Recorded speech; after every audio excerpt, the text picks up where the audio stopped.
Olá, este é o segundo episódio do Conexão Unibrasil. Eu sou Francine Lopes, jornalista, e hoje vou conversar com a professora Márcia Coelho, que é diretora acadêmica do ensino presencial do Unibrasil. No episódio anterior do podcast, o tema foi a escolha da área de atuação. E agora o próximo passo é definir a instituição de ensino. Só para a gente ter uma ideia, de acordo com o Censo da Educação Superior 2019, realizado pelo Instituto Nacional de Estudos e Pesquisas Educacionais Anísio Teixeira, o INEP, no Brasil existem 2.306 instituições de ensino superior privadas. Este estudo foi divulgado em 2020. Então, são milhares de opções. Professora Márcia, seja muito bem-vinda. Para a gente começar agora, quais os principais pontos que o vestibulando pode levar em consideração na hora de fazer esta escolha? Olá, Francine, eu que agradeço o convite. Olá também a todos os que estão ouvindo este podcast. Bom, como você colocou, o número de instituições é bastante expressivo e isso traz um pouco até de dúvida, de confusão na hora da escolha de uma instituição de ensino superior. Alguns pontos que devem ser levados em consideração: a infraestrutura da instituição. Então, o que ela tem a oferecer em termos de infraestrutura, como estacionamento, como laboratórios, salas de aulas, o conforto dessas salas de aulas, a adequação dessas salas de aulas, desses laboratórios, ao curso de escolha. Nós temos uma determinada complexidade num curso de Direito, que difere bastante de um curso de Medicina Veterinária, em que você tem clínica de grandes animais, clínica de pequenos animais, aulas práticas em diversos tipos de laboratórios. No curso de Direito você tem o principal laboratório de prática, o núcleo de práticas jurídicas, e neste outro curso que eu comentei, temos outros espaços de prática. Então, são níveis de complexidade, de infraestrutura diferentes.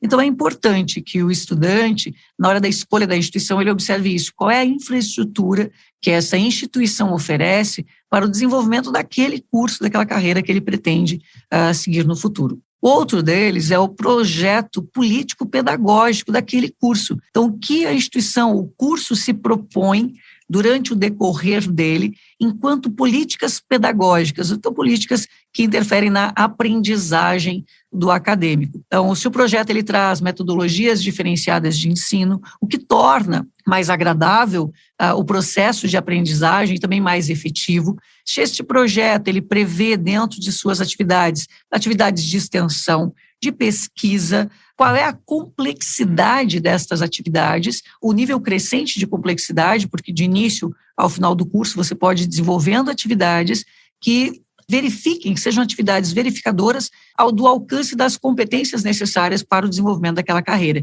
Então, isso está contemplado no projeto político-pedagógico do curso de escolha. Então, quais são as políticas pedagógicas que essa instituição ela oferece? E nós temos mais um fator que é muito importante, que é a trajetória dessa instituição. Qual é a trajetória dela ao longo destes anos, o que ela tem feito em prol da formação de seus acadêmicos e em prol da sociedade também. Então, qual é a história desta instituição?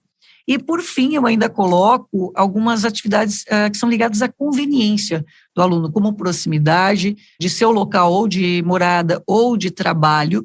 Principalmente após a pandemia, nós vimos muito isso, essas situações, nós percebemos quanto tempo nós investimos, ou nós gastamos no trânsito, quanto tempo nós gastamos em atividades que muitas vezes não são produtivas para nós. Então, qual é a proximidade dessa instituição, ou com o meu local de trabalho? Muitas vezes o acadêmico vem do local de trabalho para a instituição, ou da minha morada. Eu ainda diria mais observe os egressos desta instituição.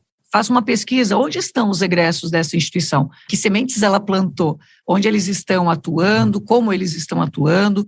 E se ela faz uma política de acompanhamento e também de auxílio ao seu egresso. É um fator importante quando você ingressa no mundo do trabalho.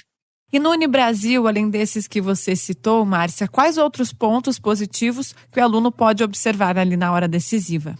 No Unibrasil, nós temos todos esses que você cita, e eu gostaria de ressaltar principalmente a questão das nossas políticas pedagógicas. Elas são bastante alinhadas com as necessidades de aprendizagem e nós evoluímos rapidamente também nesse período de pandemia, agregando algumas situações bastante interessantes, como aulas síncronas, metodologias diferenciadas de aprendizagem. Também gostaria de ressaltar no Unibrasil o fato de nós termos estacionamento amplo, gratuito.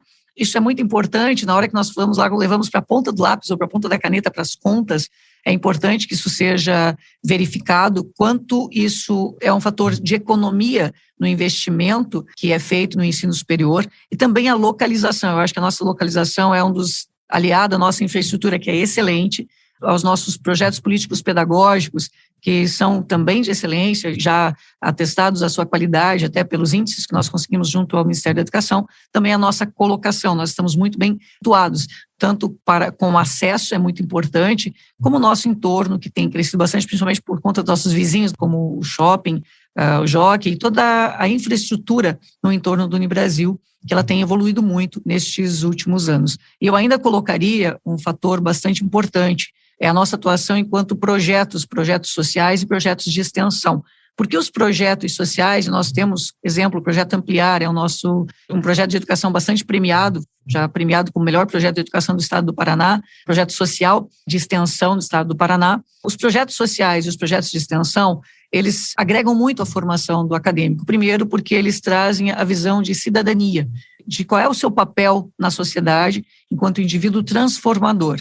Segundo, ele coloca o acadêmico em contato direto com o seu campo de atuação, antes mesmo da formação, e também com o mundo do trabalho.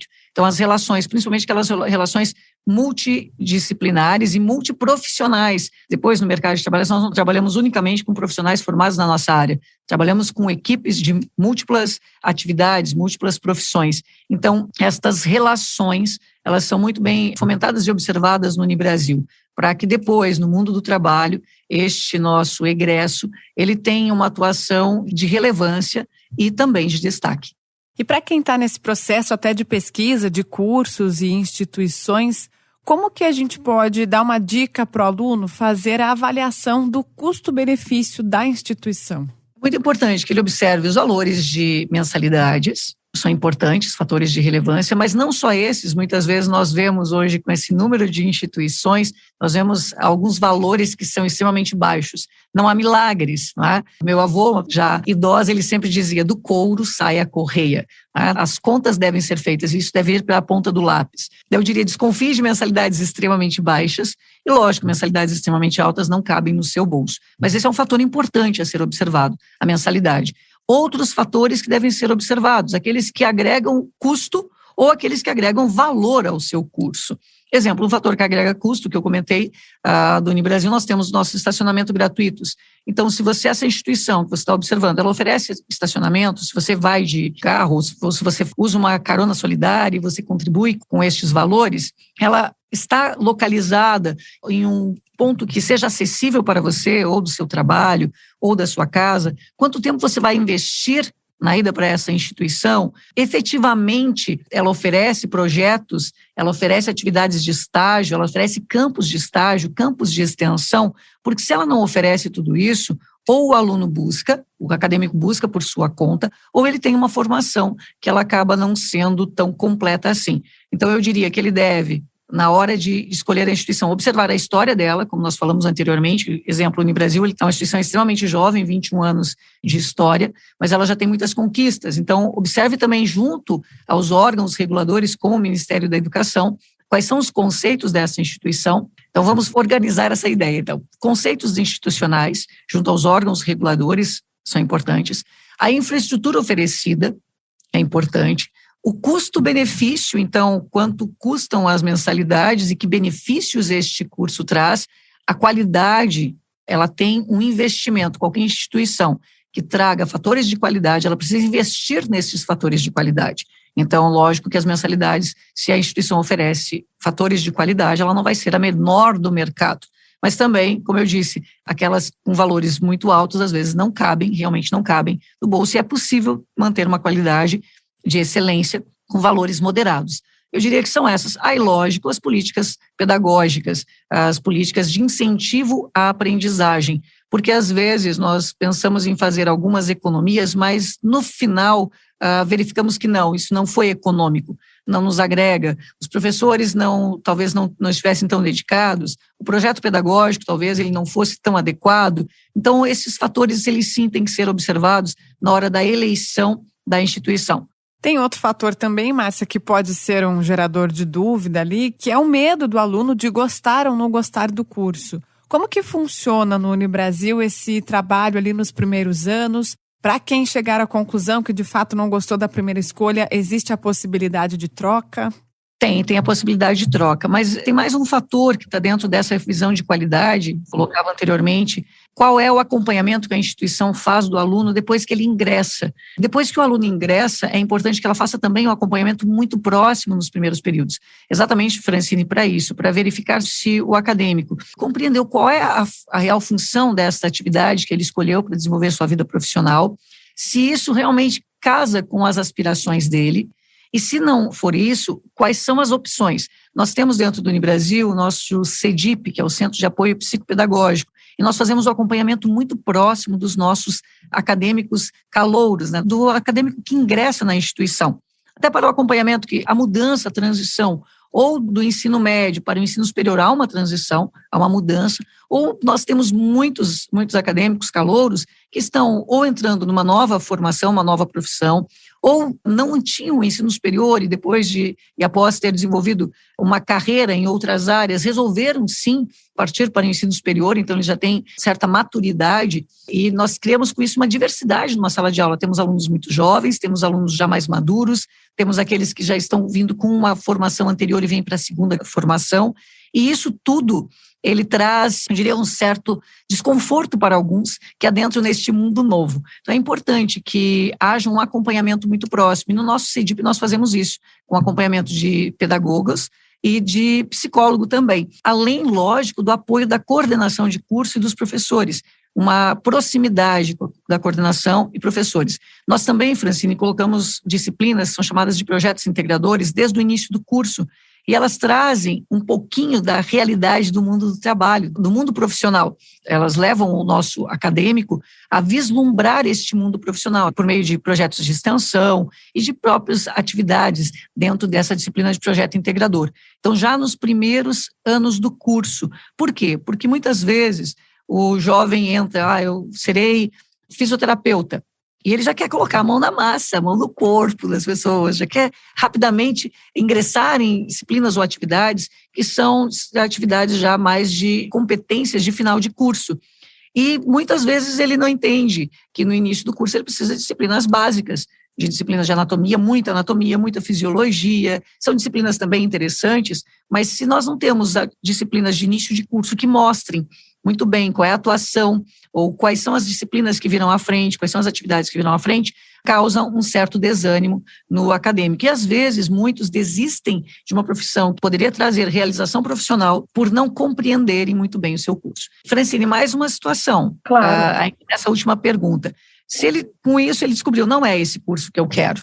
Há uma possibilidade dentro da instituição para que ele migre para um outro curso? Sim, há uma possibilidade. Inclusive, já com acompanhamento vocacional desse Centro de Apoio Psicopedagógico, para que ele possa entender, olha, se não é essa que me realizará no futuro, qual a profissão, qual a possibilidade, dentro das minhas habilidades, dos meus quereres, eu posso trilhar, e dentro da própria instituição há a possibilidade de transferência de migração de um curso ou de uma área para outra. Já é, inclusive, uma mudança mais direcionada, né? Isso mesmo. Dentro da instituição, há a possibilidade de visitas aos laboratórios deste outro curso, a conversa com o coordenador deste outro curso, para que possa ser também uma mudança guiada, ou então, pelo menos, uma mudança acompanhada, para que esse acadêmico ele tenha segurança. A gente conversou, então, com a professora Márcia Coelho, que é a diretora acadêmica do ensino presencial no Unibrasil. Muito obrigada, Márcia, pela sua presença. Eu que agradeço, Francine, e agradeço a todos que nos ouvem. Desejo a vocês sucesso nessa escolha profissional. E os convido também a visitar o Unibrasil, visitar a nossa infraestrutura, nossos laboratórios. E a gente encerra aqui mais um episódio do podcast Conexão Unibrasil. No próximo, a gente vai falar sobre as profissões do futuro. Fique ligado e até lá!